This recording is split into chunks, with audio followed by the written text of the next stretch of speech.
So, dear all, welcome to our second keynote session on the second day of our symposium. Please make sure that your microphones are turned off during the session and your cameras are turned off during the presentations. You can direct your questions and comments by raising your hand at the end of the presentations or by writing in the chat box. Now, I'm giving the word to Burkay Pasin as the moderator of the session. Thank you. Thank you, Eda Hocam. Well, we are very excited today. I would like to welcome all of you to our second keynote speech in our symposium. And we are very delighted to have very distinguished speakers with us, Bárbara Coutinho and Zsuzsanna Böröcz. And I would like to say welcome to them. Good morning to Bárbara Coutinho and good afternoon to Zsuzsanna Böröcz. Thank you for being with us with your time and contribution to our symposium. Let me briefly explain how we will proceed in the session. First, we will start with the individual speeches of our speakers, which will be on their areas of research, recent areas of research. Then we will have the question and answers based on these speeches.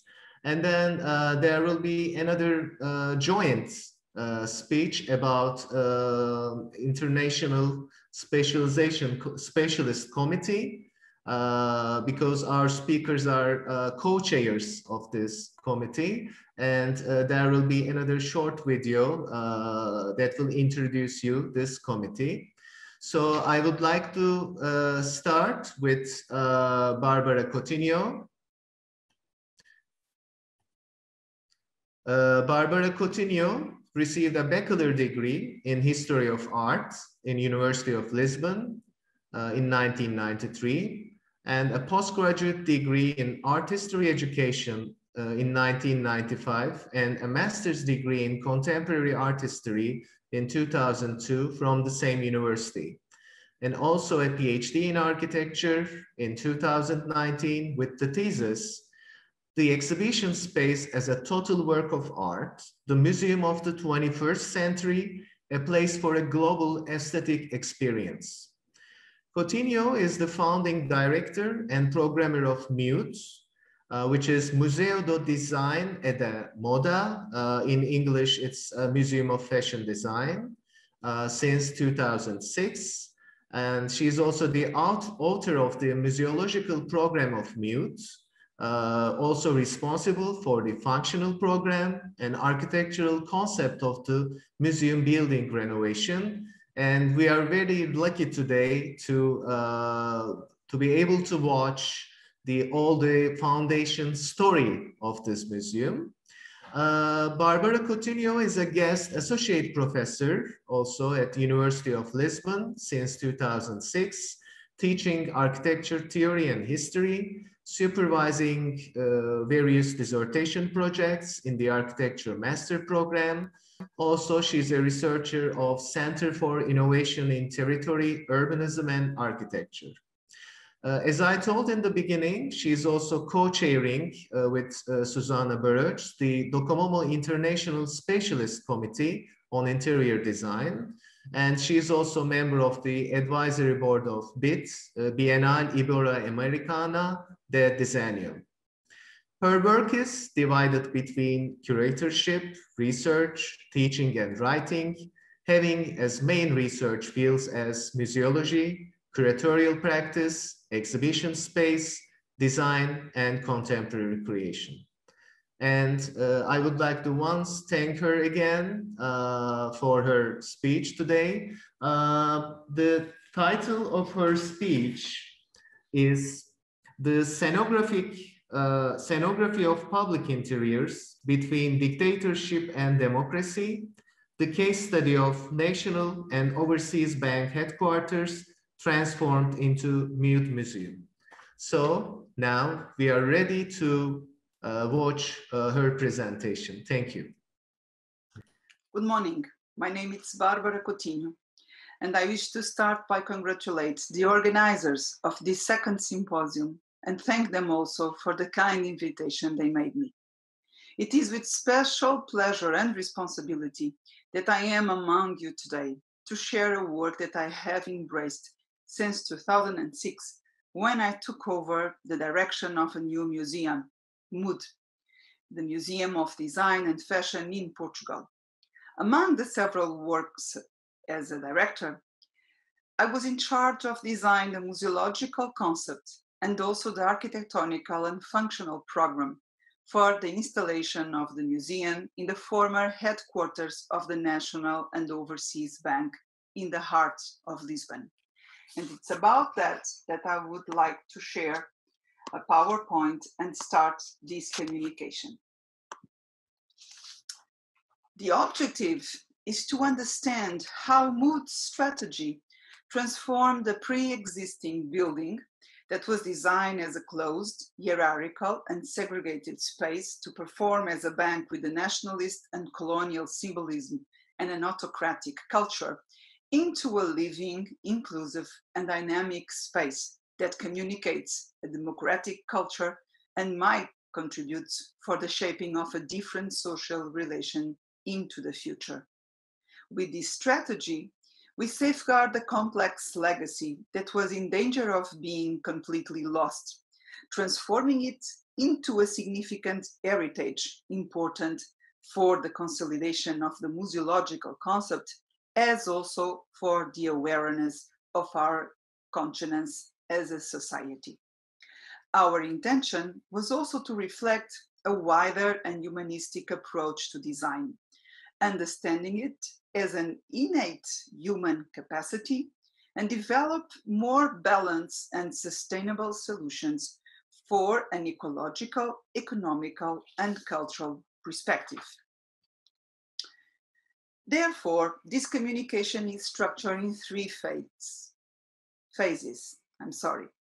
First, I would make an historical analysis of the building, emphasizing the evolution of the interiors. Secondly, I would like to explain a bit about the MUD strategy and how it has been embodied into the architectonical project. Third, to finish, highlight the correlation between the public interiors and the ideology behind it. But first, let me present you MUD. In 2009, MUD was inaugurated in Lisbon as a museum dedicated to all expressions of design. Between 2009 and 2016, MUD developed a vast exhibition program, and from 2011 onwards, an architectonical project for the complete refurbishing of its building. In 2016, the work started to fully respond to the museum technical requirements. Meanwhile, we have been developing an outside exhibition program like a nomadic museum that occupies different spaces in the city and in the country while our building is closed for renovation. Currently, these works of refurbishing are underway to reopen the building in mid-2023, next year. But let me start by characterizing the building of MUD. The museum building is located in Lisbon downtown, a territory with special symbolism and significance.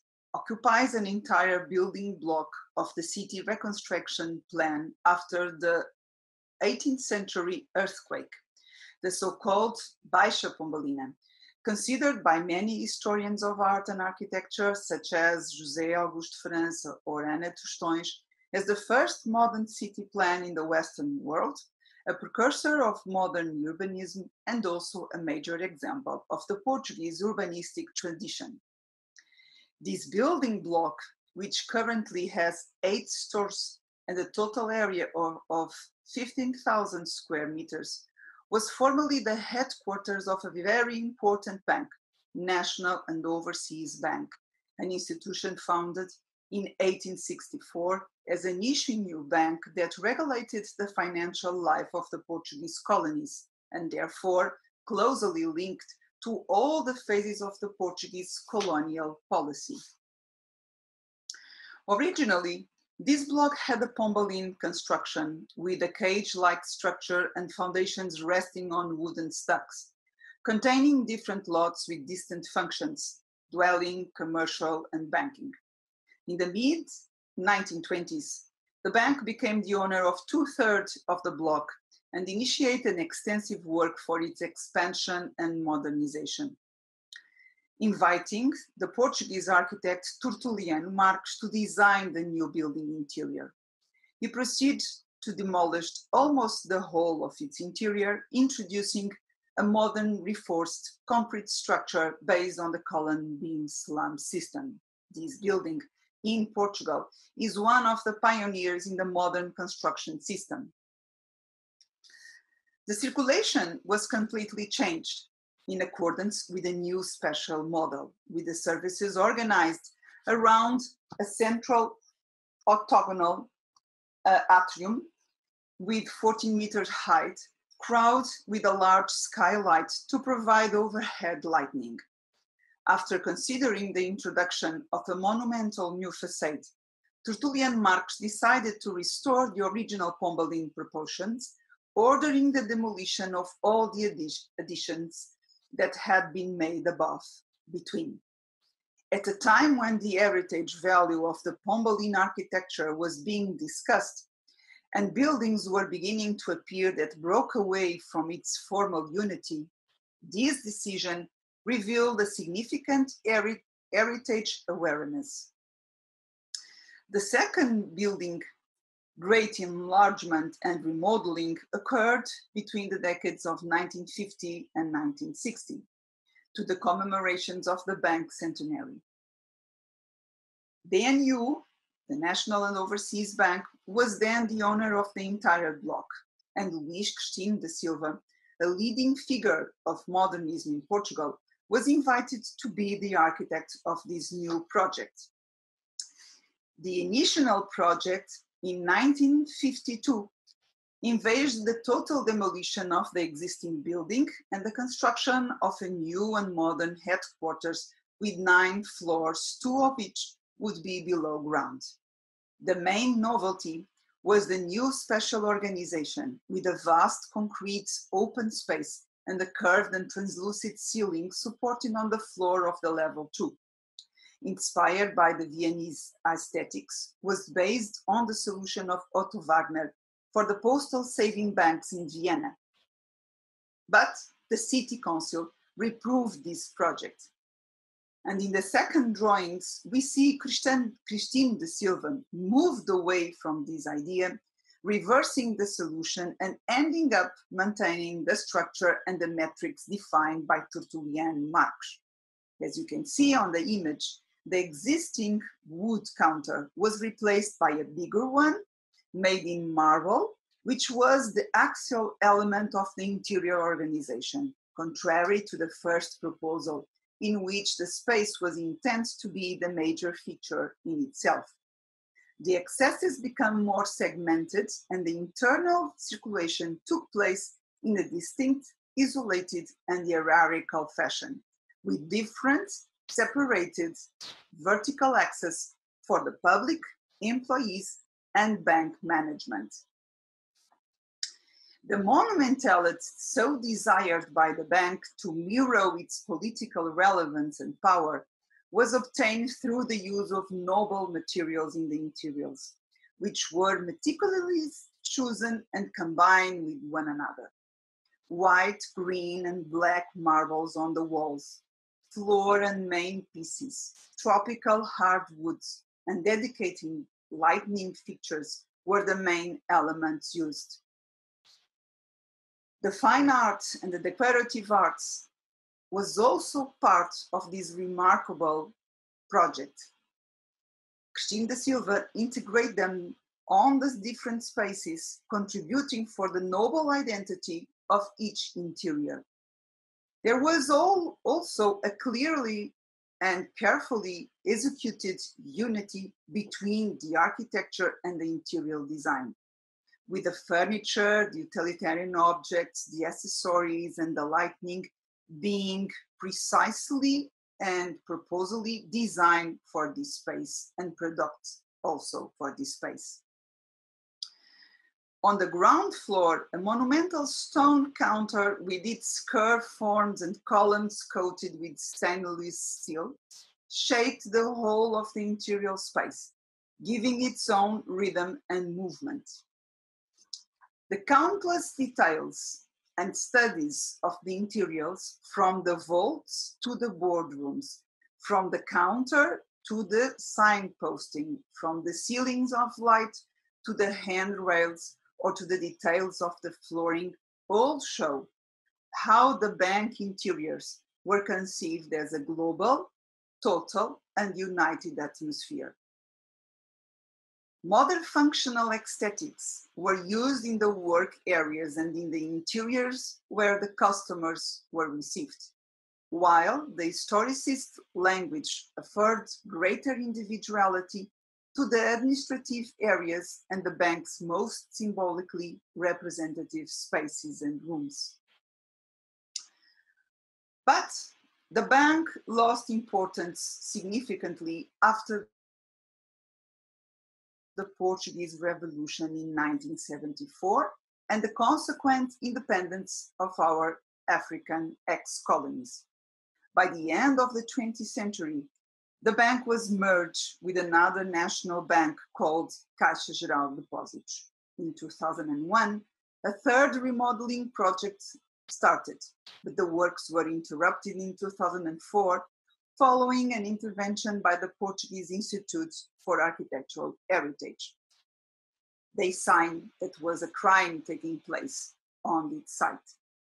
The building was left empty until 2007, year when Mood was installed at the site through a decision taken by the City Council and by the direction of Mood. This measure was part of the municipal strategy for the cultural rehabilitation of the city historical center. So I would like now to stop and to see mainly how these three concepts, adaptive reuse, preserving by using, and an operative history, work together in the strategy of Mood. In 2007, the building had the appearance of a fragmented, eclectic, and dissonant interior, with the concrete structures visible and most of the plaster, flooring, and revestments destroyed.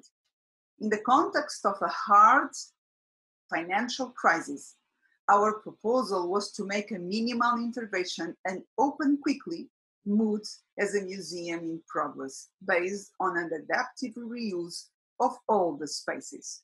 In this way, we proceed neither to demolish nor to the full preservation of its pre-existence features, nor even to restore it from their original state. More than being a mere container, the building was itself considered as a content and an active element that entered into dialogue with the objects to exhibit. Advantage was taken of the performativeness of the existing spaces and the materials already in use, as well as the building's materiality and appearance of a ruin, working upon the phenomenological value of the architecture with an integration-based reading. The strategy of preserving by using was taken not because of a renewed fascination for the imagery and aesthetics of the ruin, nor through any heritage fetishism, a distinguished contemporary trend noted by François Chouot. Nor was there any romantic or nostalgic intention to ecstatize the ruin per se, or to subject into a logic of spectacular and simulacrum, which, as Thomas McCormick notes, is a frequent solution. The preservation of this complex, difficult, and contradictory legacy, including the marks resulting from the last project taking place in the beginning of the 21st century, was justified by the recognition of the significance and collective memory inherent in that place. Restoring or transforming this heritage at that moment without any study would represent another attack upon the building and the substantial or probably permanent loss of its authenticity and meaning as a living expression of our architectural culture. The proposal for a living transformation of the interiors took into consideration the history of the site, the marks of time, and the functional needs of the museum in a dialectic process between the past, the present, and the future, questioning also the modern white cube paradigm. In each new exhibition until 2016, dialogues were generated between the old textures and the contemporary materials, making the cohabitation of different times part of the identity of the place itself. Equally important was the decision to avoid waste.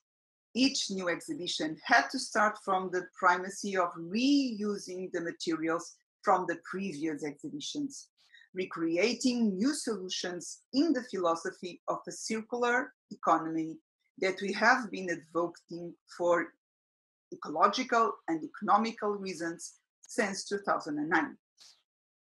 Simultaneously, studies about the building, its history, and its organization were started and being developed. Let me just give you an example of the importance of these studies. The space syntax analysis developed by Raquel Santos, Ana Fernandes, and myself brought out that the special configuration of the bank embodied really the established social relationship and cultural canons of its time. We saw in this diagram how the differentiations of access and internal circuits, together with the disparity between workers and administration spaces, translate a marked class society that echoes the dictatorship ideology and regime. In this diagram, we can also see in black spots that the whole building was closed, was a private space, just was public space on a short space on the underground floor and in the ground floor. The rest was all dedicated with governors' quarters, reception room, workers' areas for different employees and functions, but the public didn't have any access. And look also to this tree of lines, because the space was very closed and it was really very segregated with different access, separated access in between. Another relevant example to this topic of combining an operative history with an adaptive reuse in order to preserve this heritage was the fact that we start organizing exhibitions about the building in itself. One example was this exhibition called National and Overseas, the Architecture of Power Between the Ancient and the Modern that we organized in 2012. The main focus was the full rebuilding in loco of the governor's office, with the original furniture design in 1960 by the Arts and Crafts Workshops of Ricardo Espírito and Silva Foundation, one of the main schools and foundations in Portugal. Deep researches in national archives allow us to present the pieces side by side with these preparatory drawings. For the first time, the public visited one restricted area of the former bank. We may saw how the use of French imperial style in 1960, in the chandeliers, columns, or balustrades, in the heads and paws of lions and leopards that adorn the legs of the chairs and tables, in the shields, lances, armor, or winged figures that we see on decorative objects, doors, and walls, was considered the right style of the power of the bank. But the exhibition also proved that the bank was not all decorated with these aesthetics. For the working areas, we found out that there is plenty of drawings showing that modern pieces in metal and chrome tubular steel were designed and produced specially for this building by several important Portuguese companies, such as Casa Jalco, as you can see on this drawing, or this one, and also by Foch. This is one of the examples, this three-seater coach that we have fortunately preserved in our space. Even more interesting, we realized that this bank had an important contribution to the dissemination of modern design in Africa, as it financed the construction and equipment of the most important public buildings, such as schools, hospitals, courts, built in the former Portuguese colonies. It is worth mentioning that this is a subject that needs to be better understood, and we wanted to study in more detail and depth. I draw also your special attention to the fact that we found mainly drawings and not modern pieces, since these ones were almost lost when the bank closed its doors because their heritage value was not yet recognized, unlike the examples of the Empire State furniture that have all been preserved. This evidences how modern design in the early 21st century continued to be very little recognized. As we can see in many drawings, modern furniture acquires an architectonical value in as much as it defines structures and organizes the interior spaces themselves within an open space philosophy, demonstrating a new awareness of the significance of the interior design. In modern items, there is also an approach of the standardization, given that are dealing with the combined mass-produced modular systems. The idea was to enable different combinations according to the functions to be performed, improving the layout disposition of each model and therefore making spaces more efficient. Also, in this regard, this project is notable as it represents the moment when the industrial production of furniture in Portugal started to become a reality, which is a circumstance very important for a museum dedicated to design. The third point, it's a point where I would like to stress some notes and informations about the relation between public interiors and the ideology behind it. The dialogue between modern references and decorative historicism taste, depending on the significance or purpose of each space, show us how the public interiors were scenographically made to translate into stone the bank value and what was our architectonical culture in the 1950s and 60s. And this has a relevant importance for us and for the understanding of our history. Mood strategy considered this eclecticism without giving privilege to a style in detriment to the other, recognizing exactly that the cultural value of the building resulted precisely from that juxtaposition of times and styles that allow us to study the different social political context between the period of the dictatorship and our democracy. The operative history made the legacy become heritage, being acknowledged as the substance of the museology concept, and provide substantial information for the development of the architectonical project for the complete refurbishing of the building. Based on it, we developed a functional program that sought to organically adapt each of the museum's requirements to the existing space organization, instead of imposing anachronic measures that would have made it necessary to demolish the interiors and design it new ones from the scratch. Solution that would have been a total loss in terms of our architectonical heritage, social cohesion, and future sustainability.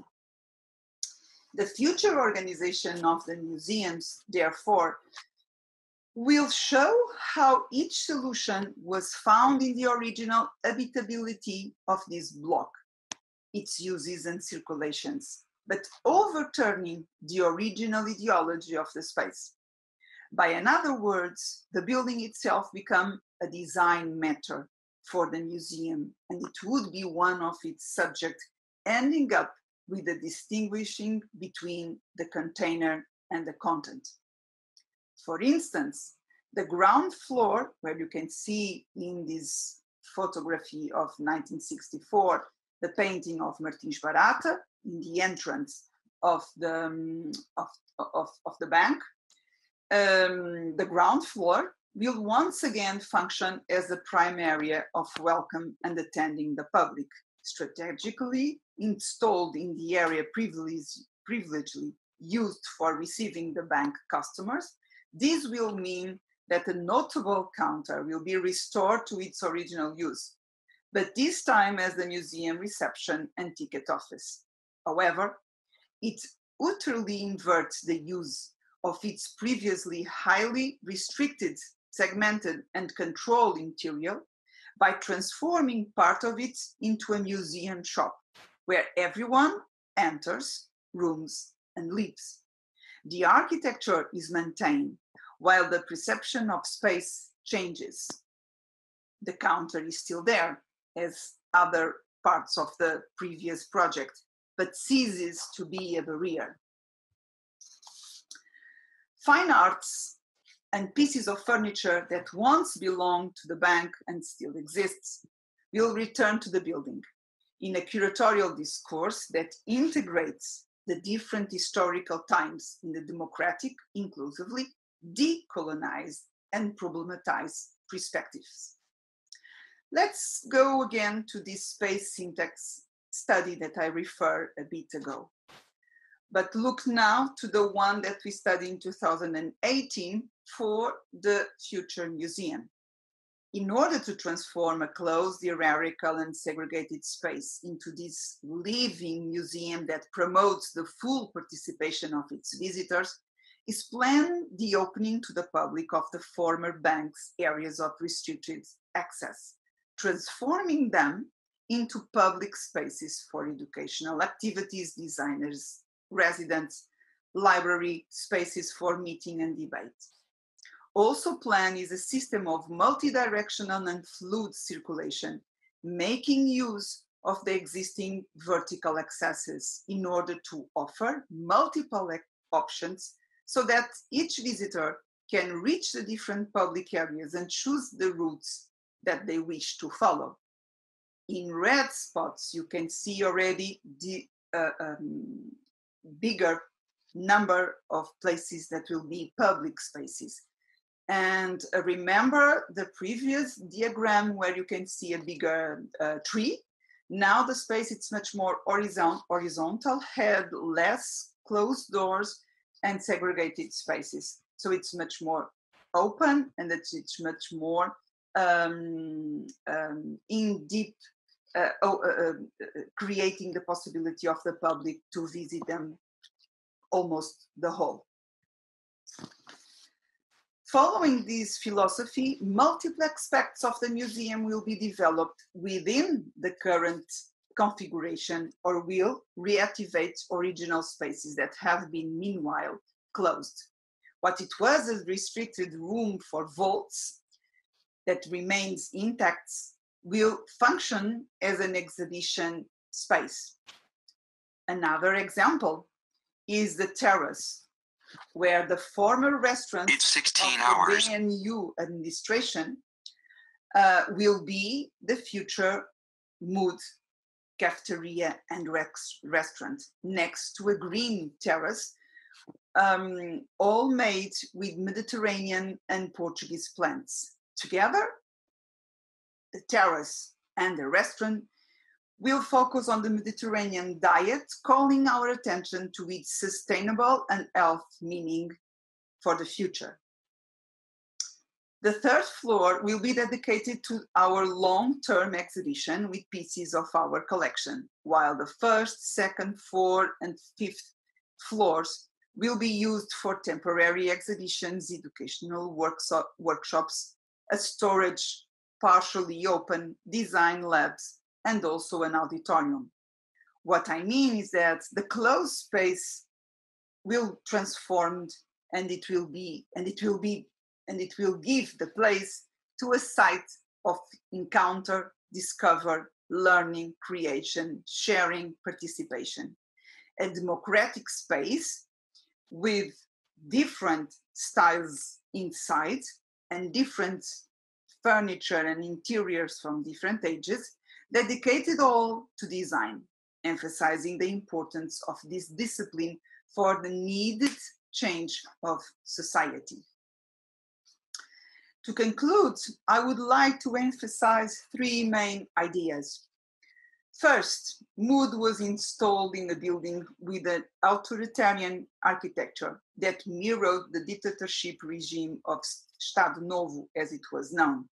This character is mesmerized in its architectural expression, its monumentality, and the hierarchical organization that reflect the autocratic, totalitarian culture that were at its origin.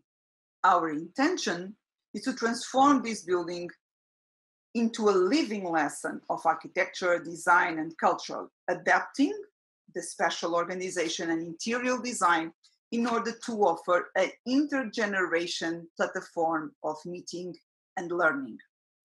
This strategy was supported by an operative history recognized as as Francois Chouot say, and I'm quoting, a real preparation for the practice of architecture, a methodology defended by this woman as a means of repositioning the heritage value in the present moment. In this way, Mood established itself as a site-specific museum project. Together with a vast iconographic and documentary survey of the building, its history and architecture, steps are also taken for the preservation of the remaining furniture, the replenishing of visual and decorative artworks, and the rehabilitation of the existing spaces, giving them a new functionality and taking advantage of their particularities. Although the strategy of Mood is representative of our contemporary museology, whereby museums are frequently housed in spaces that were initially designed for other functions, it is original insofar as the preservation is achieved both by actively inhabiting and using the building and through the functional program developed for its spaces, expressing a contextualized approach to architecture and interior design. Second idea is that in the future, visiting the museum will offer the possibility of locals and foreigners, young and older, understand directly the different architectural styles and building techniques from the 18th century to the 21st. It will be also possible to better comprehend the recent history of Portugal and the different phases through which Lisbon Historical Center passed from its tertiarization to its recent urban redevelopment, passing through a long period of abandoning and gentrification. In other words, the building of Mood will become a stratigraphy of the national architectural culture during the 20th and 21st century. Third, and last but not the least, as we know, interiors represent the more ephemeral side of architecture and design. Paradoxically, they are a zeitgeist of each moment and epoch, reflecting the design culture, mentalities, taste patterns, and fashions in force, in addition to the different perceptions regarding the exercise of power, special, in this case, as a public interior.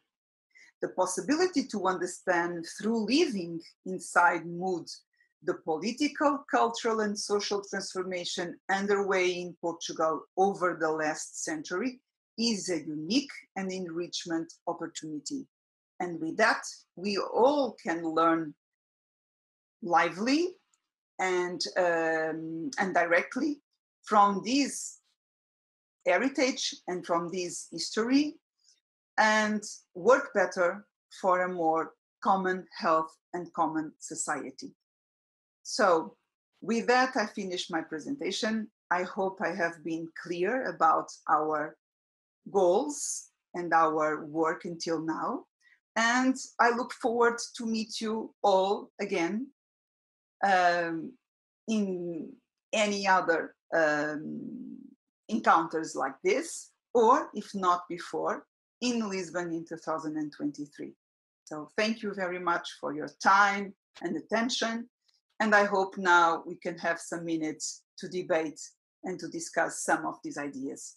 Thank you very much.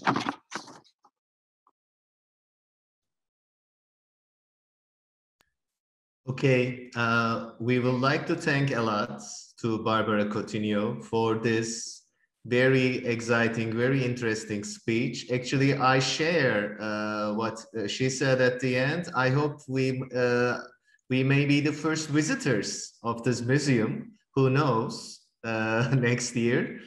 Now we are going to continue with our second keynote speaker, Zsuzsanna Böröcz's speech.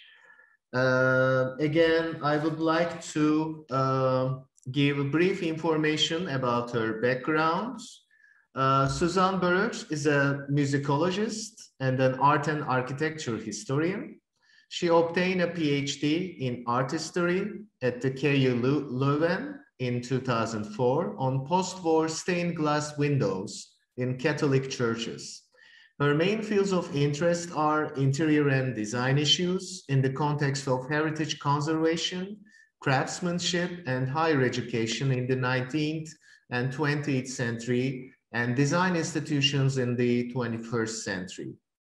She has taught diverse subjects in the fields of art, design, and architectural theory at various institutions such as KU Leuven, University of Antwerp, and VU Amsterdam.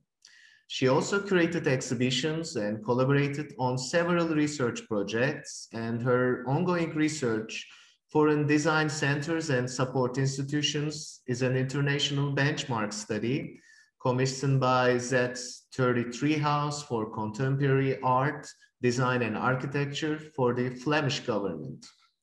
Currently, she's a part-time guest professor at the KU Leuven Faculty of Architecture, and as a researcher, she is affiliated to both KU Leuven Department of Architecture, A21 Research Group, Architecture, Interiority, Inhabitation, and the University of Antwerp, Faculty of Design Sciences, Henry van der Velde Research Group. Zsuzsanna is also the Vice President of Docomomo Belgium and co-founder and chair of the Docomomo International Scientific Committee on Interior Design. She also serves as a jury member for the Flemish Ministry of Cultural Degree on the Arts and for the Flanders Heritage Agency Heritage Grant.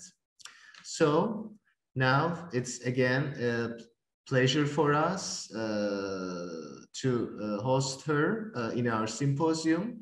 The title of her speech is Post-War Modernist Stained Glass Windows in Catholic Churches, Their Relevance, and the Case of the Artist Michel Martens, Belgium, 1921 and 2006. So we are watching the presentation now. Thank you.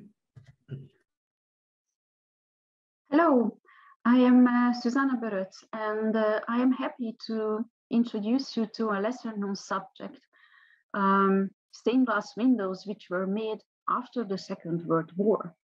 The title of my talk is Post-War Modernist Stained Glass Windows in Catholic Churches, Their Relevance, and the Case of the Artist Michel Martens, who was born in 1921 in Belgium and passed away in 2006.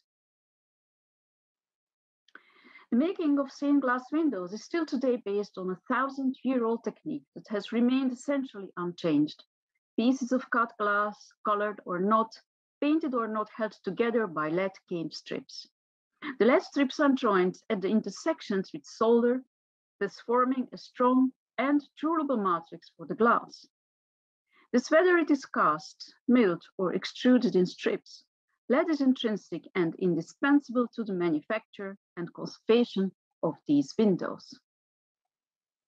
After a slump in production, the substantial technical knowledge needed to make high-quality stained glass windows was rediscovered thanks to the archaeological research of the 19th century. This allows stained glass windows to flourish anew in both technical and creative terms.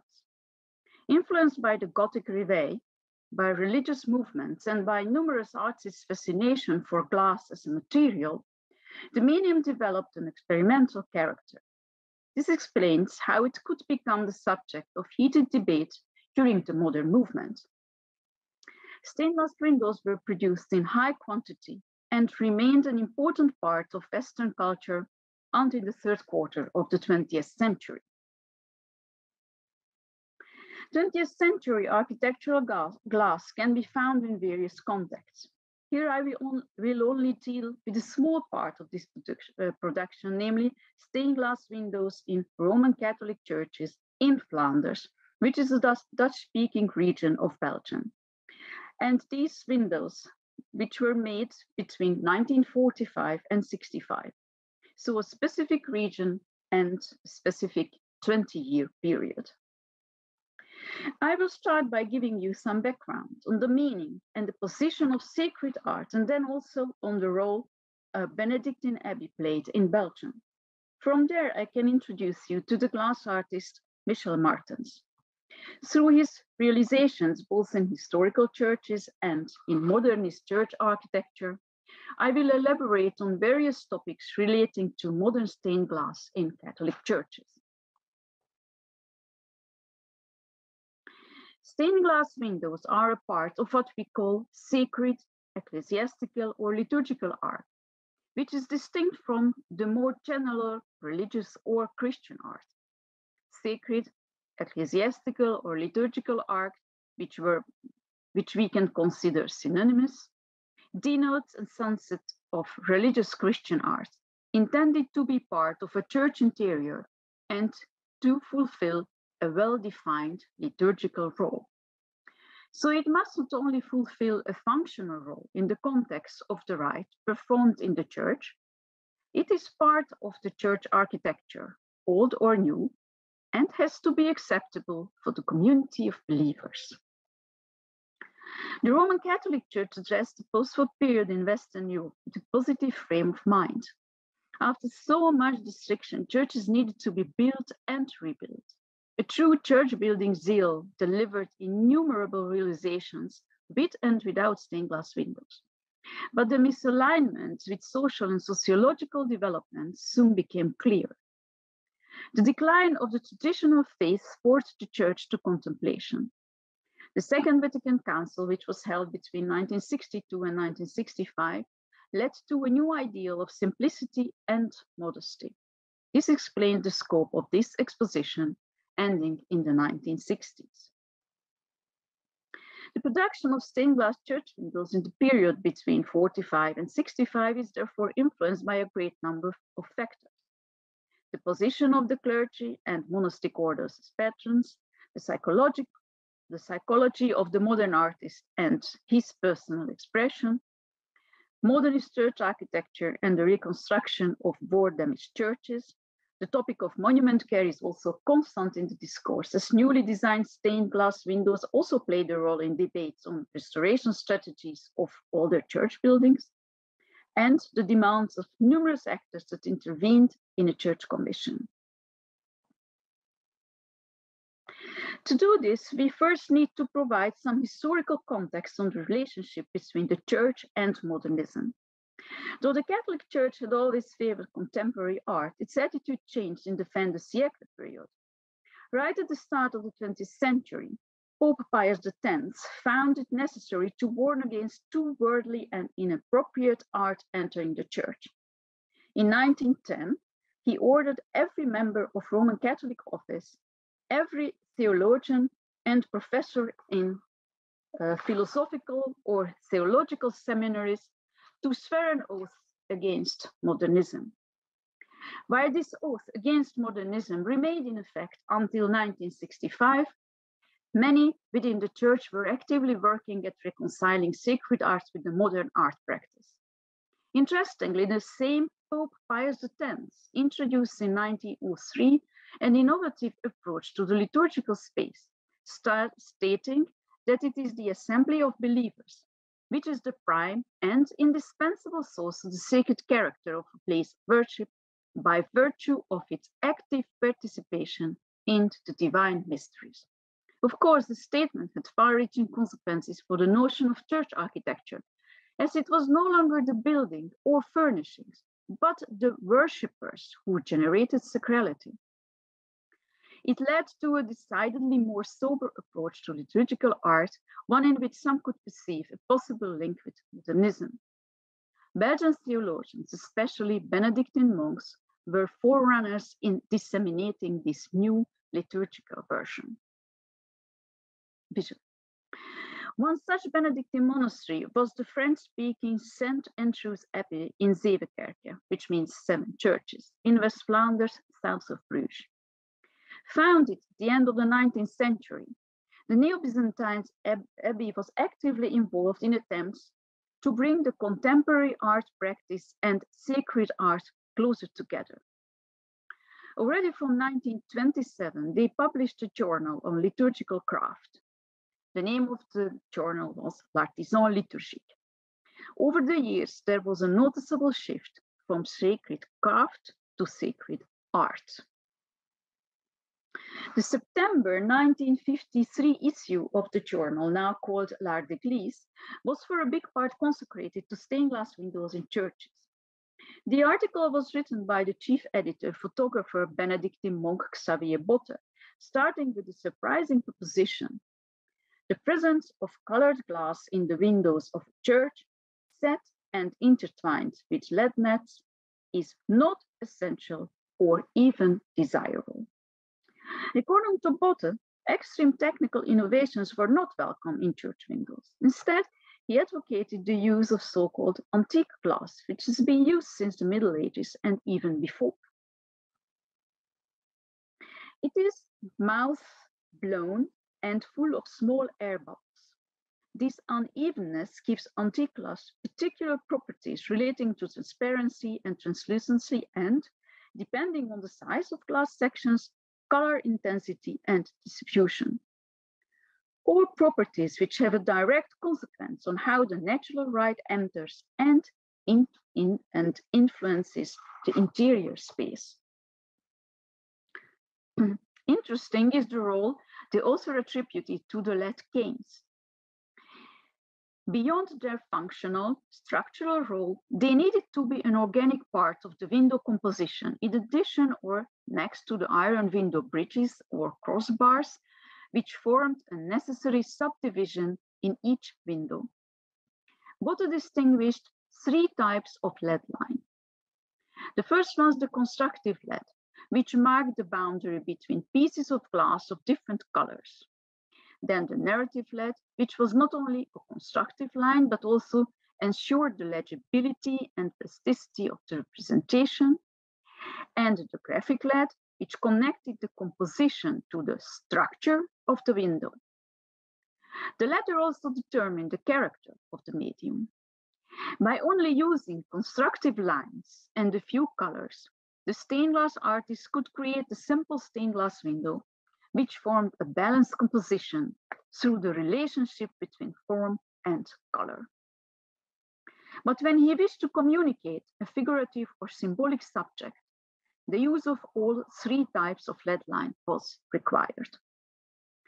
Also, the artist could animate the LED line by making it broader, for instance. Botte called these lines emotive. Independent of subject matter, the artist could use the abstract quality of the lines to give his composition particular rhythm and power of expression. In addition, of course, there was also the possibility of painting on glass. This was in Botha's view the best way to assert personality. Interestingly, he only mentions the use of grisaille, not the possibility of more complicated painting techniques. Grisaille is brown paint made from iron oxide, which is thermically fused into the glass and can be used to define details or to temper the incoming light. In this stage of work, the stained glass artist can be said to act as a painter. He therefore favored artists who were able to design and produce the windows in one person. Another prominent issue in the 1950s is that of sobriety and frugality. In the domain of church windows, it becomes noticeable not only because of liturgical or stylistic reasons or artistic influences such as the modernist adage of truth to materials, but also because of financial limitations, especially in the context of war damage repairs. Painting on glass, for instance, is an extremely time-consuming practice, and therefore very expensive. This was a big issue at a time when the need for new stained glass windows in historical churches was quite pressing, and simultaneously, historicism and the wish for unity of style were still going strong.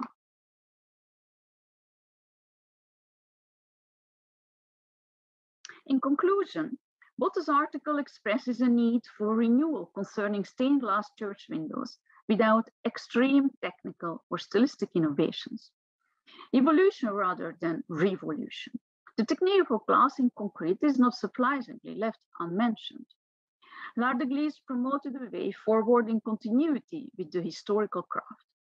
But in another respect, the acceptance of the non-figurative or abstract stained glass window, as long as it helps to set the mood for prayer, is quite remarkable.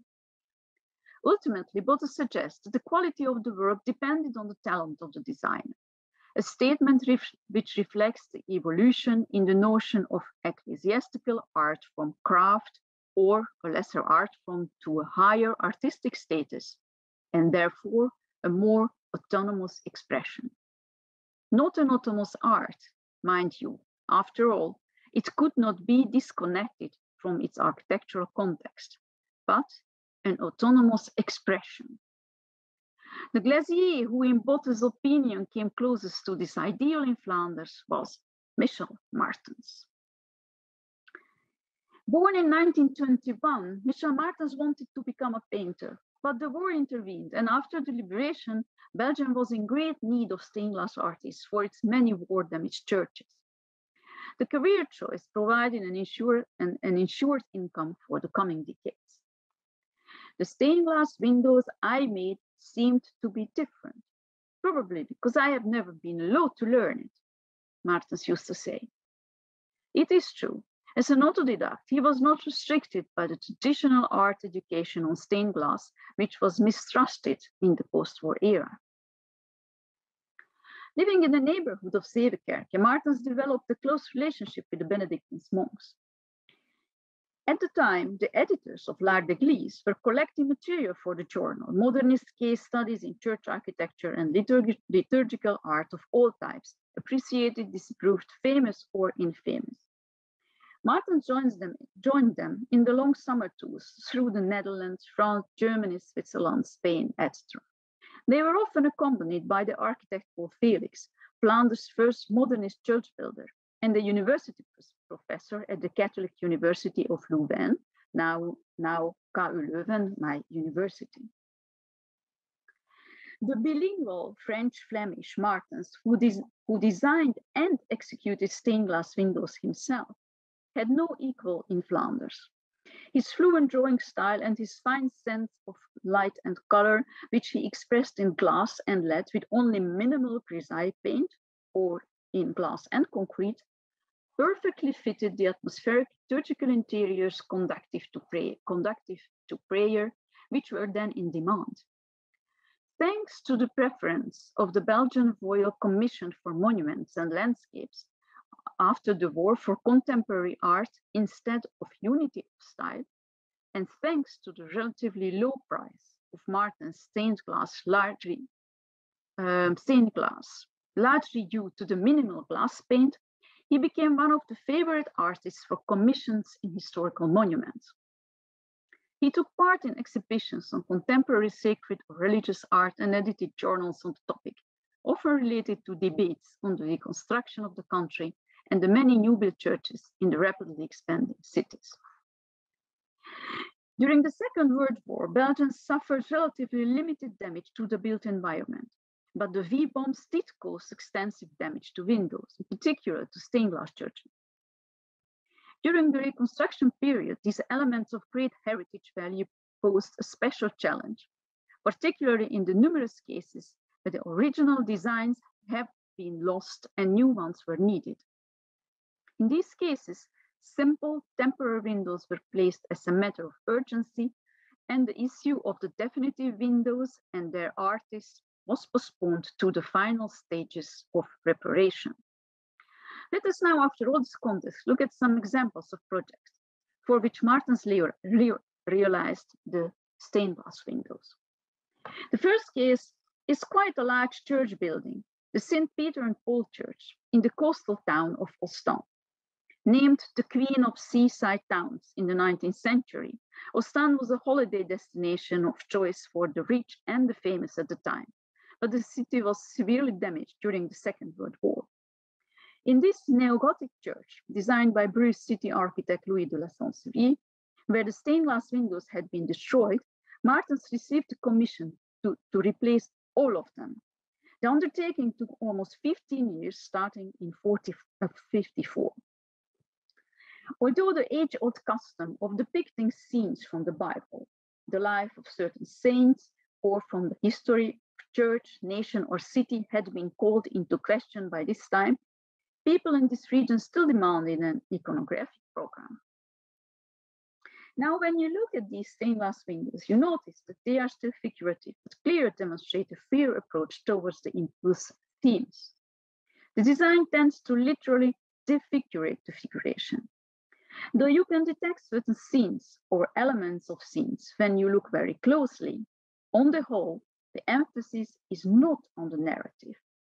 The horror vacuum, fear of emptiness in some of Martens' figurative representations actually serves to abstract the composition. While he followed the imposed iconography, his designs concentrate on the atmospheric and lightening effect. Only grisaille is used to temper the incoming light, and they were adapted to the church architecture and furnishing. His compositions, which are always expressly two-dimensional, resemble and function like a translucent fabric intended to soften the all too strong contrast between the walls and window openings. The non-figurative or the abstract, which dominated the international art scene after the Second World War, at least in the West, were delicate topics in this context because of the Vatican's ban on modernism. Nonetheless, by the late 1950s, they found their way to the liturgical arts in Belgium. Interesting restoration projects were realized which provided historical churches with a contemporary, one could say modern interior. In these two, stained glass windows were an important component. The most remarkable non-figurative stained glass windows Martens realized for the Romanesque church of Saint Martin and Adèle in Orprekamp. They were conceived without an iconographic program. Instead, the artist based his approach directly on the architectural context. Remember the four meanings that could be assigned to the lead line: constructive, narrative, graphic, and emotive, which Martens plays with here. Though it is only possible to see from the outside, the existing window frames or window bridges were not simply incorporated in the composition, but manipulated. They were made thicker here and there. Lines were even added each time by placing extra lead on the glass. The traditional working method was reversed. The drawing didn't adapt to the frame was incorporated in and adapted to the design. Motifs flow into and over each other to form an integrated decorative tapestry. The colors were chosen according to the role the windows play in the apsis of the church. There are 4 windows in total, but the treatment of light varies between them. The outer windows are bluish and contain few intense colors. The 2 inner windows, by contrast, are really bright with warm colors.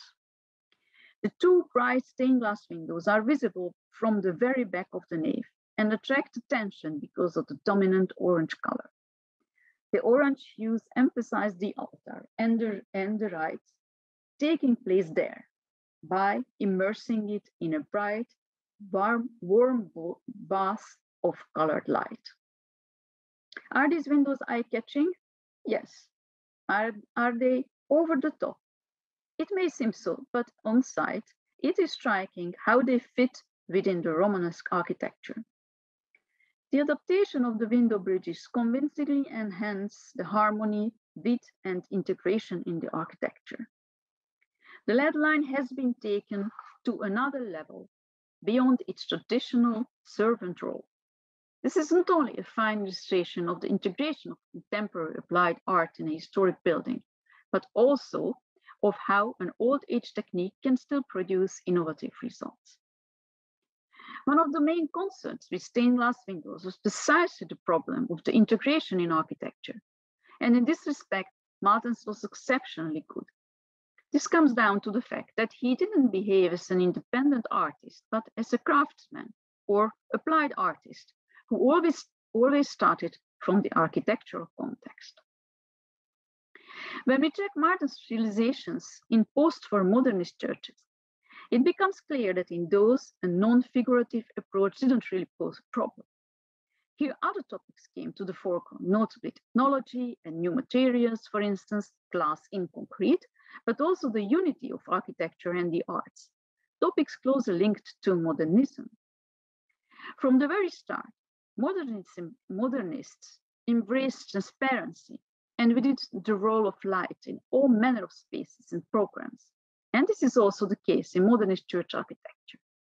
Here, facade elements with colored glass in lead, concrete, or steel adopt a pronounced architectural character. The place of glass compositions evolves from filling a gap in the wall to constituting entire facades, intended not to tell a story or to transmit meaning, but to create conditions suitable for the program. 2 projects in which Martens was involved can illustrate this. The first is a student's home built between 1952 and 55, in which the chapel plays a central role. Ironically, the complex was named after Pope Pius X, mentioned before, who ordained the anti-modernist oath, but of course also dictated the primacy of active participation in the liturgy. The chapel is the design of the architect and professor at the Catholic University of Louvain, Paul Félix, in close collaboration with Martens and the sculptor Roger Bonduel, who designed the altar. The 3 of them had roots in West Flanders, were a close contact with the Abbey of St. Andrew and had similar architectural preferences. The chapel consists of one space divided in 2 zones. One zone houses the altar and space for attending the Eucharist. Another zone, separated by pillars, was intended for individual prayer. The illumination of the 2 zones clearly delineated the different liturgical functions by using stained glass for one and glass in concrete for the other. The altar receives high lateral light from the left. Martens' stained glass window here has only one purpose, to festively illuminate the altar and give it all attention. The window is a decorative play and unpainted antique glass and fine lead lines. To the right of the altar, the facade is one large figurative stained glass window, depicting episodes from the life of the Holy Mary. Unpainted glass panes are interspersed with grisaille paintings that not only clarify the figuration, but also temper the incoming light and shelter the church rites from the outside world. The stained glass window opposite the altar at the top of the chapel's west facade depicts Christ. Here the bright red and monumental Christ figure radiating authority still seems to have a didactic purpose. And finally, the blue glassing concrete elements in the area for individual prayer are quite opaque, allowing only minimal light to pass through and providing an introverted atmosphere. The cube-shaped space, the use of an entire glass facade, and the laterally lit altar were applied here for the first time in Flanders. The team collaborated several times afterwards, and their high point was undoubtedly the monastery for the Poor Clares, Order of St. Clare, in Mariakerke near Ostend, built between 54 and 57, in the final stages of the city of Ostend's reconstruction. As in the previous project, Martens realized the stained glass and the glassing concrete, and Bonduel the altar, the tabernacle, and an exceptionally beautiful Stations of the Cross. The Poor Clares are a strict medical order, and the sisters were called inner sisters. They were strictly forbidden to ever leave the monastery or even to be seen. This aspect created an interesting dialogue between the ideals and ideas of modernism and the core principles of the order, such as austerity, living in poverty, seclusion, and contemplation, but also the close relationship with nature. We will focus here on the church. The trapezoidal chapel, which marks the highlight of the ensemble with a sloping roof, widens around the altar to accommodate the sisters on either side, separated by a partition wall. This allowed the church space to remain one space. Attention is directed to the altar and to the stained glass window above it, behind which the bells are situated. The facade openings show a spatial dichotomy. Heavy glass in concrete windows below, light stained glass above in fine strips of muted colors, reflecting the ubiquitous bars that physically and spiritually turn the space inward. The left side aisle is lower and, as in the Chapel of Pius X, offers space for personal prayer. Here hang the austere but delicately abstracted Stations of the Cross by Bonduel, which almost blends into the brick wall.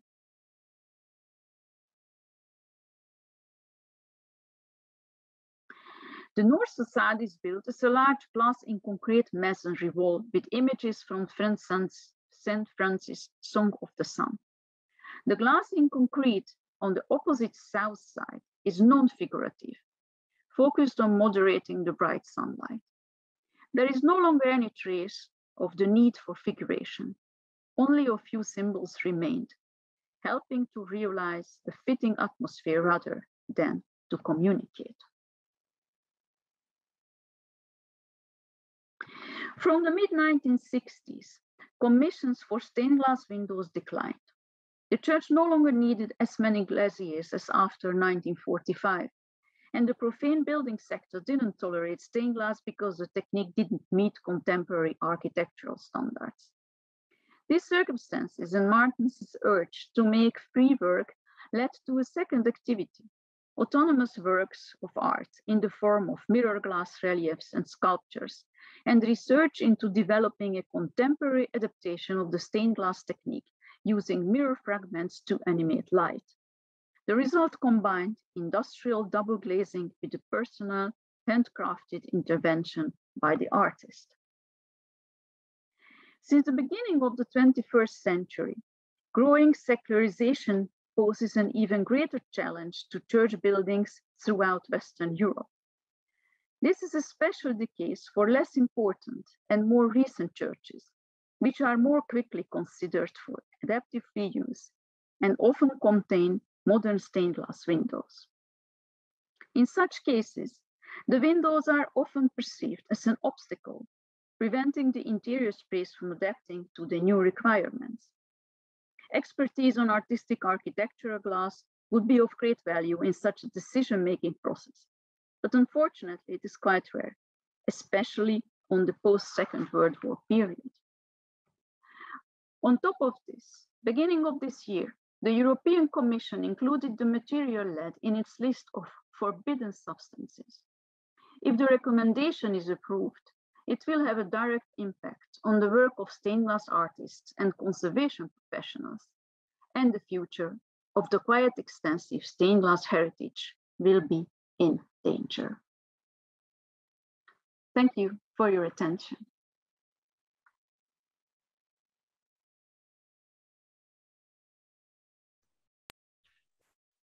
Thank you very much for this very inspiring presentation. Now it's time for questions, answers, and comments. So you can ask your questions either writing on the chat board or raising your hands. Now the floor is for our keynote speakers and our guests. Okay, I see the hand of Deniz Hasırcı. Deniz Hocam. Thank you, Hocam. Thank you so much, Zsuzsanna and Bárbara. It's wonderful to see you here. I'm so happy and excited that you are here with us and we got to realize this. I was fascinated by both of your presentations, and thank you so much. To leave time for the others, of course, I just want to ask you, I have many questions, but I'll ask you one each if possible.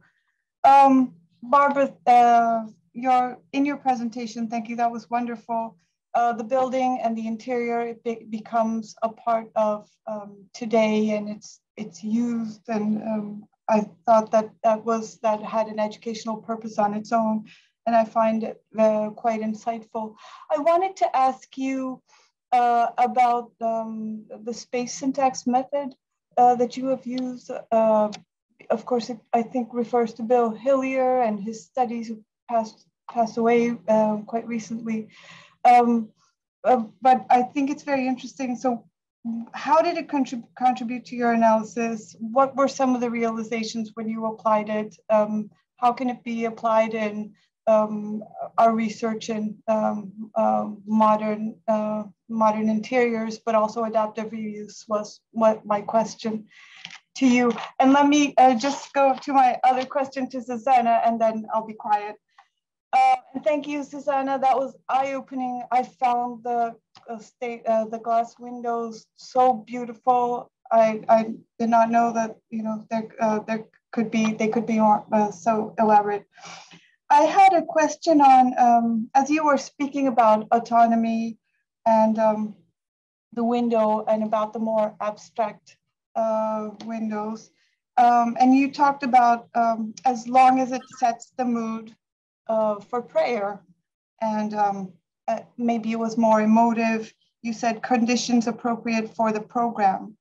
And I was curious about, you know, what defines this? Is it an elevated connection with the senses? Does it change the narrative and how we speak about space and the interior? I was curious about that. How would you frame that definition? Maybe that would, you know, affect our understanding of the more abstract approach of Michel Martin's. Was my question. Thank you so much. Maybe Bárbara, we can begin with you. Thank you. Well, thank you very much. Deniz, thank you very much for your question. Once more time, good afternoon to all of you. I will try to speak slowly because I know that there is a translator doing her best. So, Deniz, your question is really important because when we made this space syntax study, it helped us a lot considering how we were going to make the architectonical project in order to not to make the new interior from the scratch, because the way I said, it would represent, in my opinion, an enormous loss. But how could we really, scientifically saying almost, seeing the kind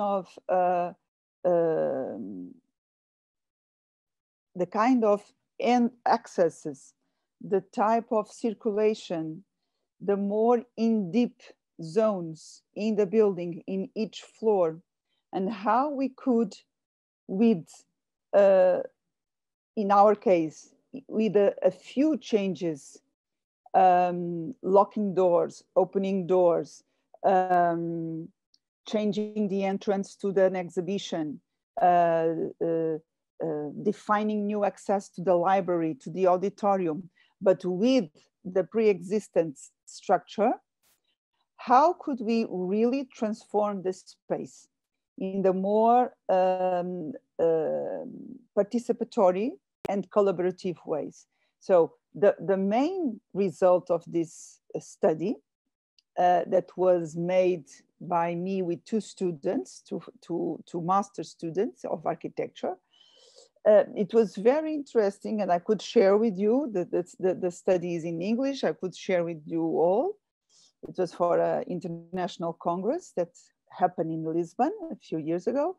But when we did that study, we realized really how is important to understand not just the materials, not just the history of the space, but how it was really designed. And it's very interesting. Let me just share with you to finish this answer. It's very interesting also because this space syntax was combined with interviews to the former employees of the bank. So it was very interesting to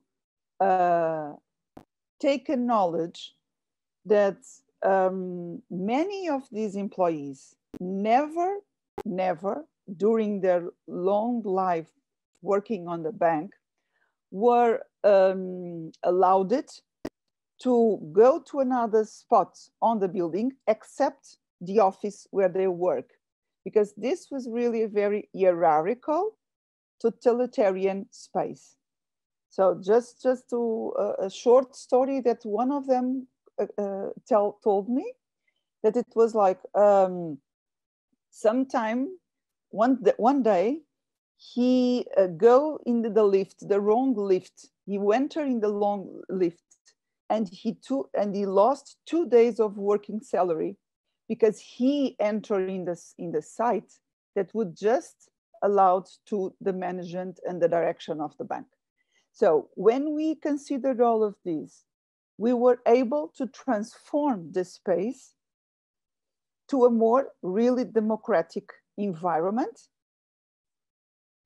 simultaneously preserving this legacy that became our heritage, to discuss, to debate, to preserve, but in the decolonized and democratic spirit and ideology. I hope I answer your question, Danny. Yes. Thank you so much, because it's more focused on use and how people use it, but the political power and the hierarchy is at play there, of course. Thank you. That was great. Thank you. Yes, thank you, Zsuzsanna. Yes, thank you for your question, and I think you pointed on the most important topics, and a lot has been written about that, so I will try to make it very short. But going back to the part you talked, your question had on the narrative.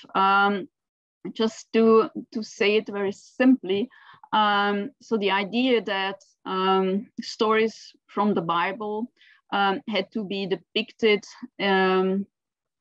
with real stories and pictures,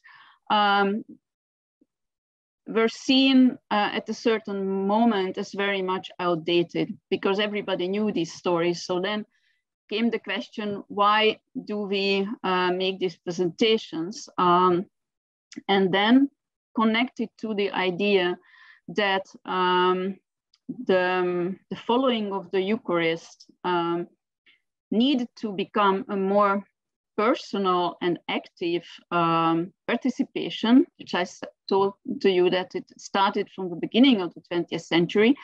Just to illustrate this, so before 1965, the Eucharist happened with the priest turning with his back to the community. But the idea that this was a problem because there was no connection between the priest and the community of the believers. There were a lot of places that have already been changed much earlier. So the priests are turning around, talking to the community of the believers, and also that the Eucharist wasn't read in Latin, but in the national language, changed completely the idea of how to be part of the Eucharist.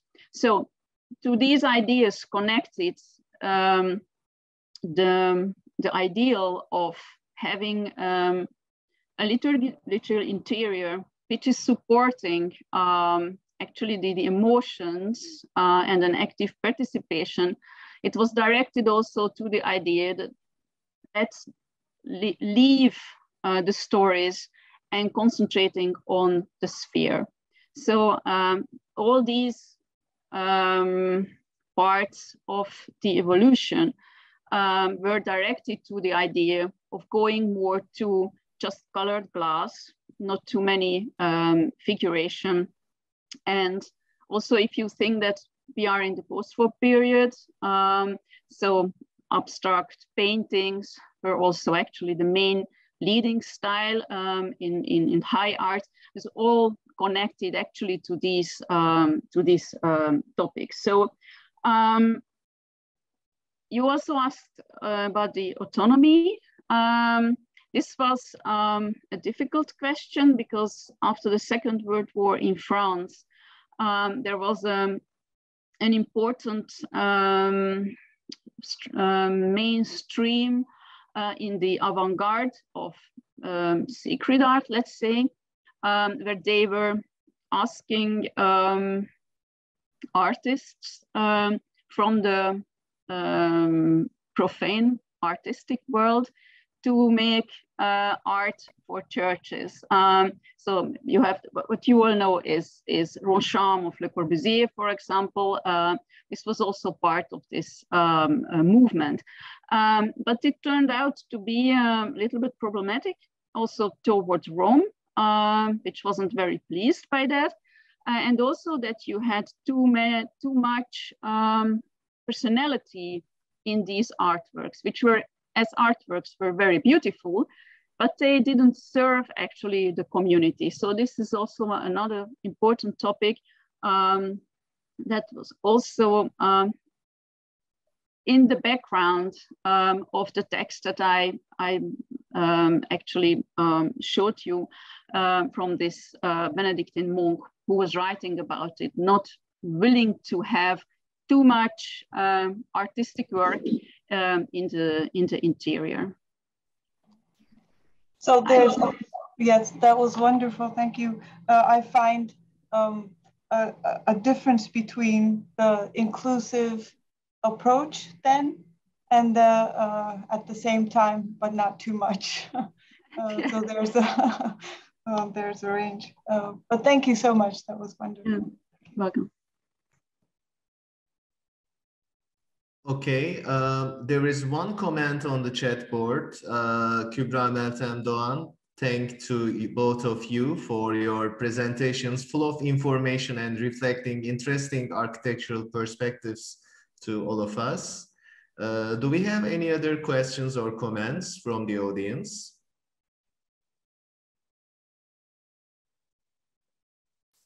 Okay, actually, timing is really well. So it's just 4 o'clock. Now it's time to watch this joint presentation by our keynote speakers on the DOCOMOMO International Specialist Committee on Interior Design. Yes.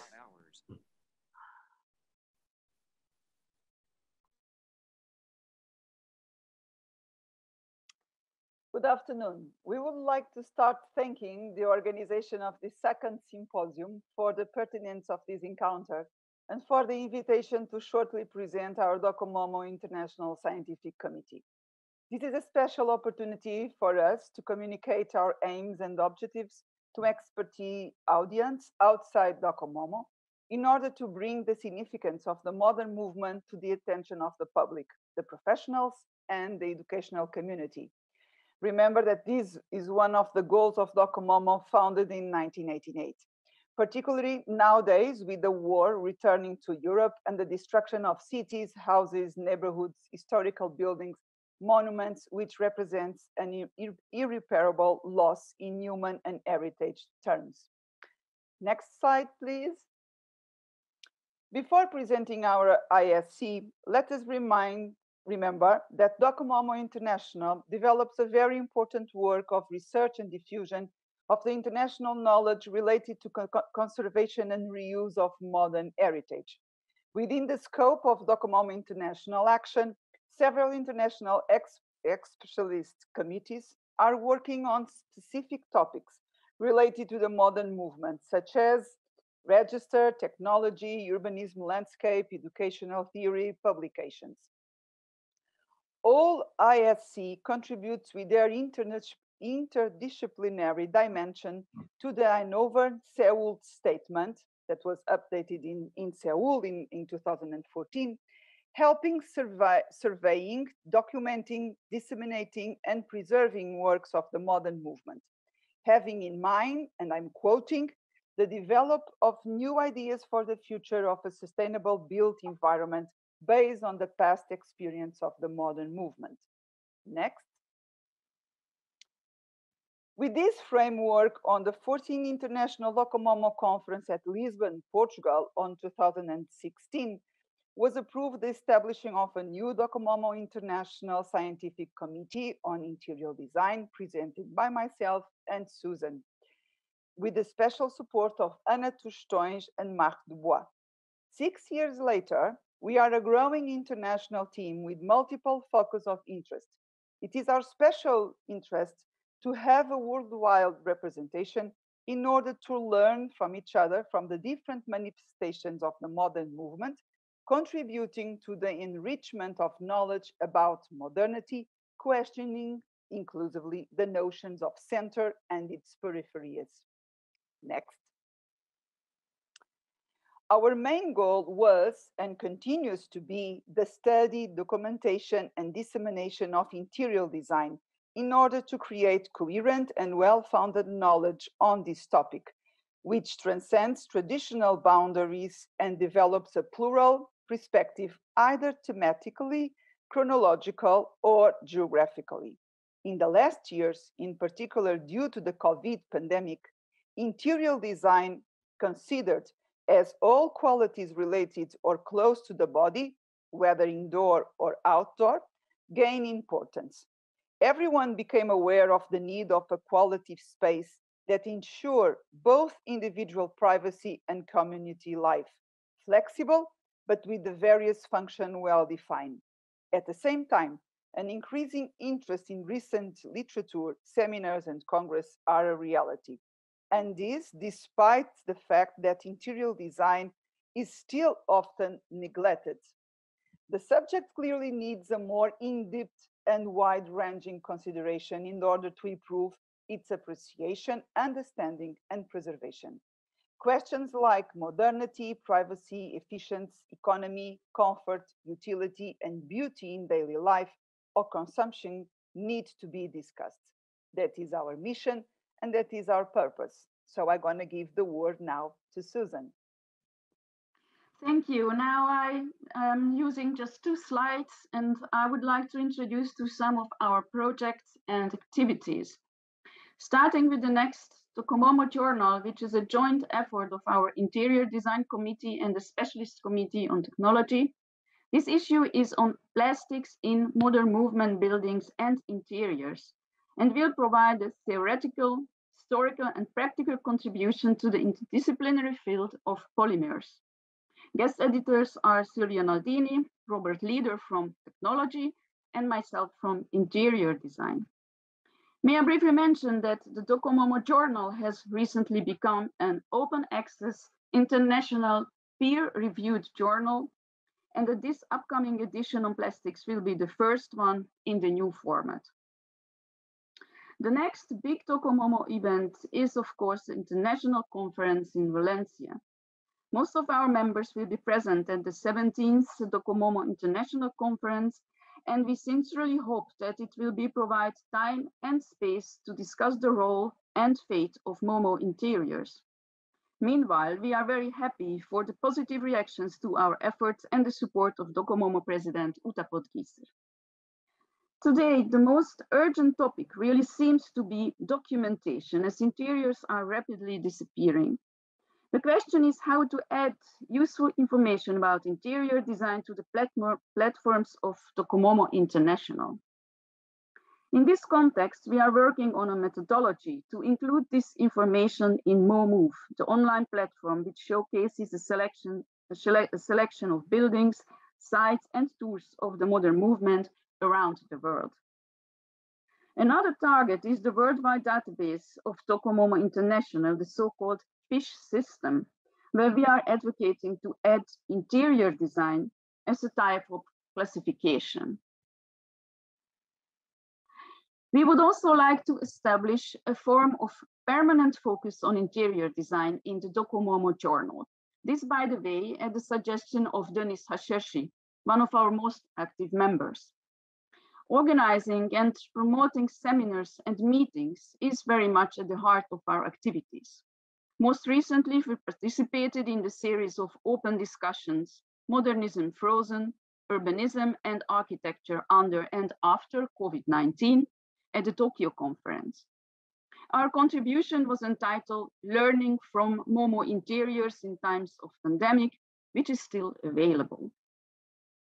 Further themes of interest are ornament in modern movement interiors, ceramics and female modernist artists, interior modernism in relation to literature, public interior design and its ideology, and also domestic gardens.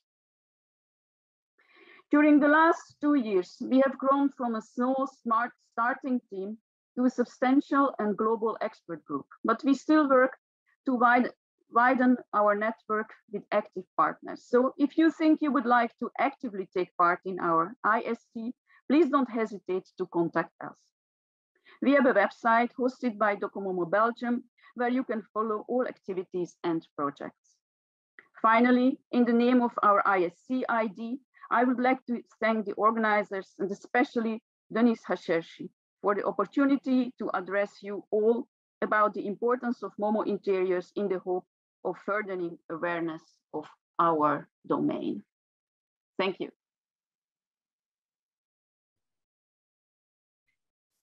Thank you very much. This was very informative presentation. Thank you for sharing this. Well, I would like to ask whether there are any questions from the audience about the committee. Any comments?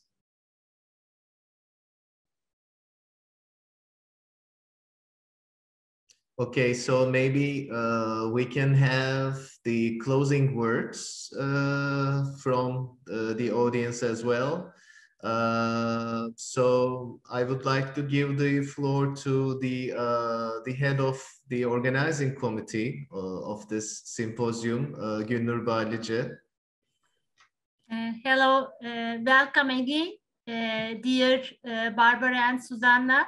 Nice to meet you. We wish you see you face to face I hope we will meet again in the next symposiums, or I wish to come to Lisbon to the opening of this Mute Museum. So it will be a great opening, I know. And thank you very much for your session, these fruitful and innovative presentations. Thank you again. Zeynep Hocam, as the head of our department, would you like to say a few words? Yes, I would like to thank again. It was very nice to be with you for this. Thanks for these inspiring 3 presentations. I'm also a member of Docomomo Turkey Interior Design Committee. We were very much inspired from your work, as Deniz Hoca must have explained before. So we've been following you for a long time, and we are also happy to have a similar organization here. We are also happy that Deniz Hoca is in the international committee. Thank you again. As Günür Hoca said, hope to see you face to face very soon.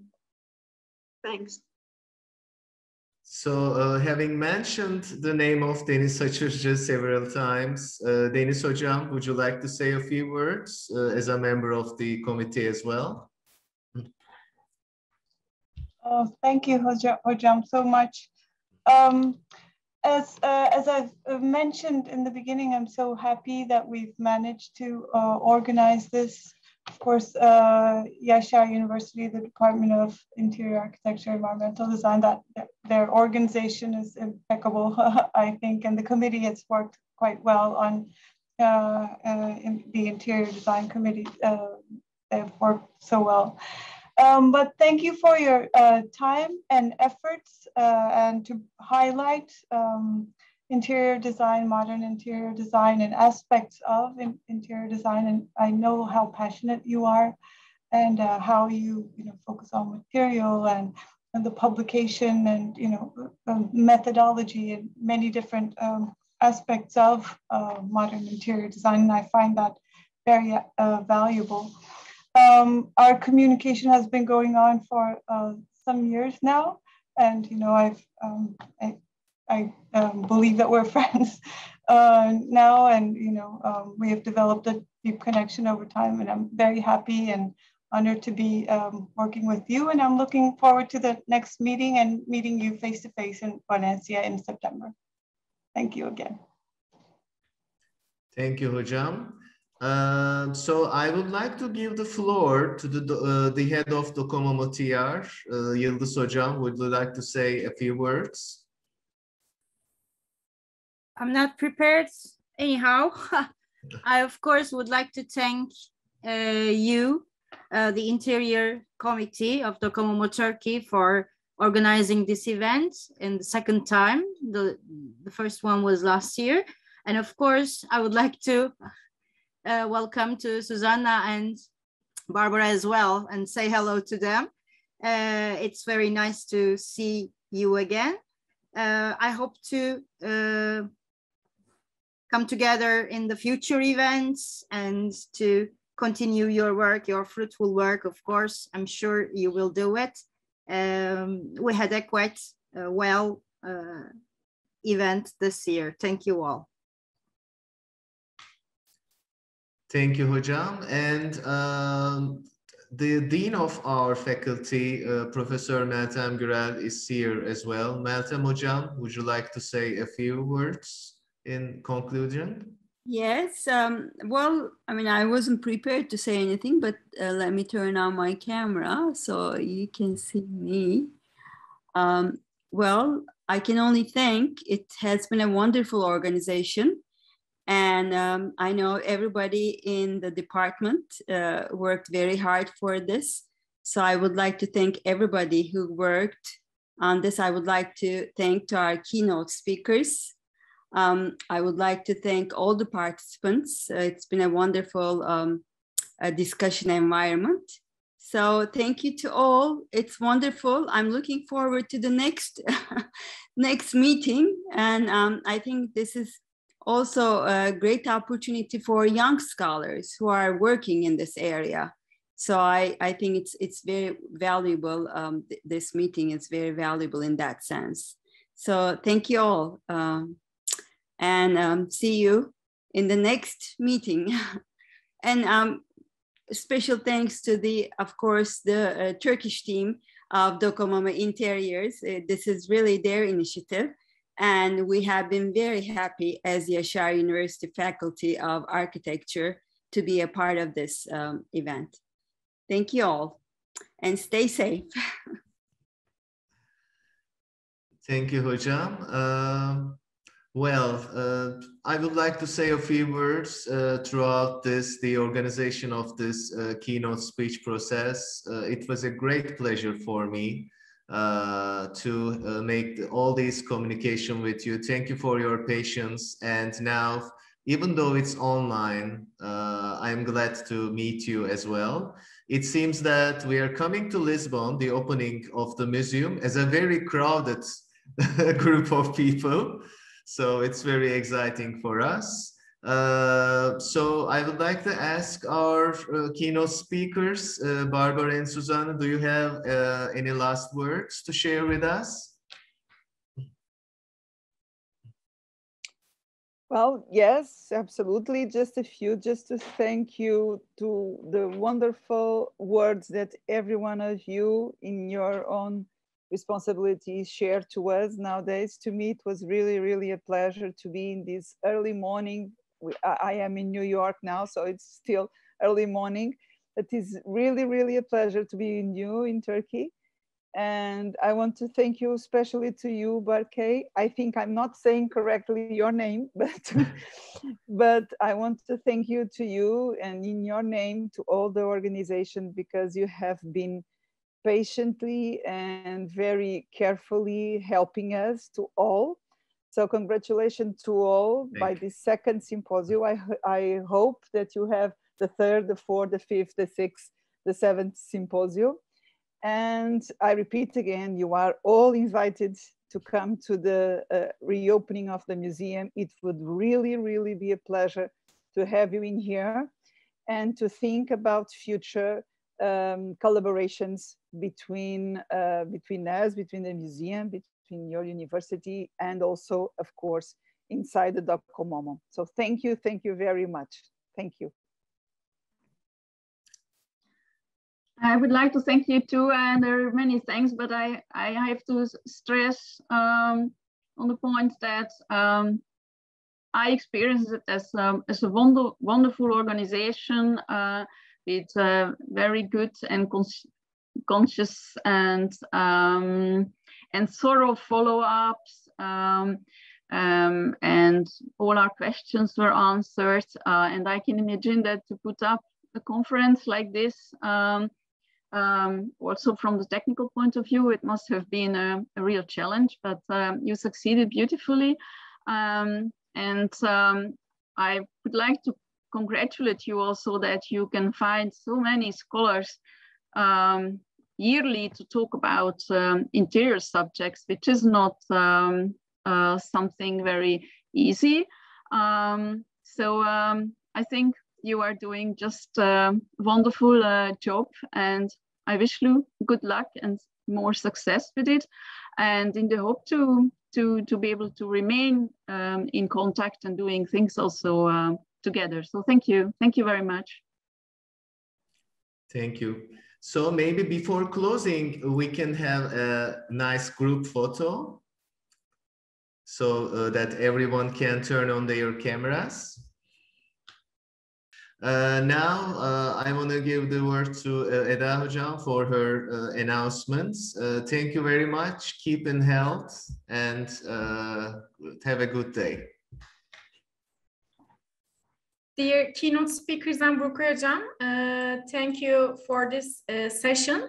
Our symposium is continuing with the poster presentation sessions, which will start at 4:45.